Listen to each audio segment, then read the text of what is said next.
all of that is not included. Of these salary costs in 2010, 64% was picked up by Police Scotland, but 30% was picked up by local councils and 6% was picked up by the Fairer Scotland Fund. So that is £720,000 per year of non-police budget that was going to pay the wages of police officers in schools rather than being spent on actual education. And this was 13 years ago when there were 58% less police officers in Scotland. So fuck knows what those figures are now. Even if all those police officers are like lovely people, right? They're great at their jobs. They don't commit any acts of violence against the kids. They don't arrest any of the kids and steer them into this like prison pipeline, whatever, right?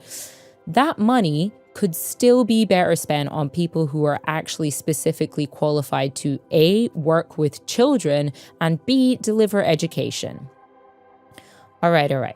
So, to sum us up, since we've covered quite a lot of ground today, broadly, the show has been split into two parts. So in the first half, we spoke about this like troubling history that underpins modern day policing and how it's rooted in theories of social control that were born from classism, racism, and colonialism.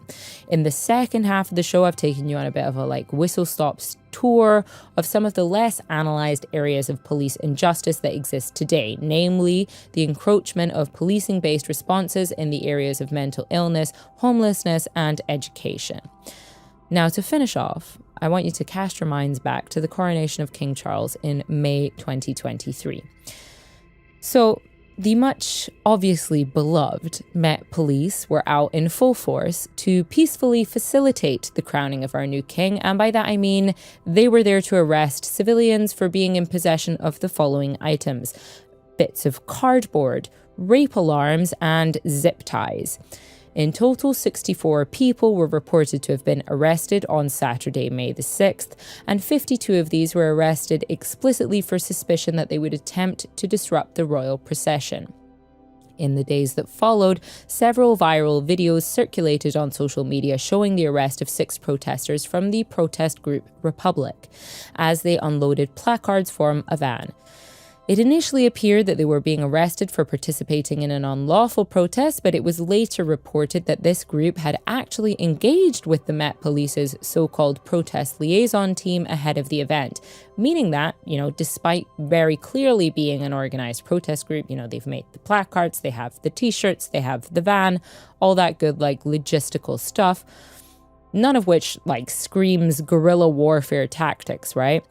And even though this group had actively tried to coordinate with the police, to let them know to expect their presence, etc., by all accounts doing everything by the fucking book, they were still arrested.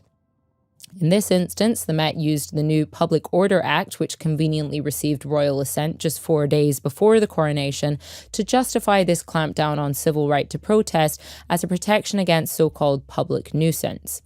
In one clip I saw broadcast on Sky News, a Met officer was filmed saying, and I'm paraphrasing a bit here, that people identified as potential protesters were arrested because people had come from across the country to, quote unquote, enjoy the celebration in peace.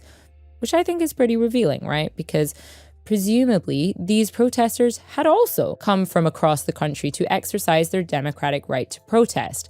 I think that this very clearly shows how within the policing mentality, there is this ideological construction of those who are, the people to be protected and those who are the groups that are outside of the people that we must be protected from.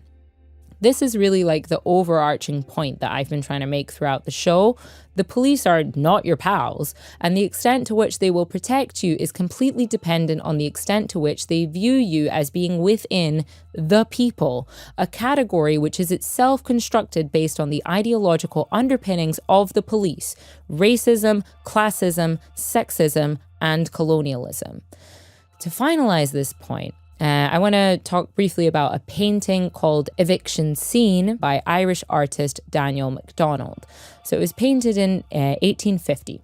So just at the tail end of the Great Irish Famine, and it shows Irish peasants being forcibly evicted from their homes by Irish police officers, whilst 2 visibly wealthy landlords, presumably English, stand over them. And it is a testament to the role of the police in upholding not only the system of exploitative rent seeking by landlords in Ireland, which we spoke about already in the show, but also to the wider colonization project as a whole.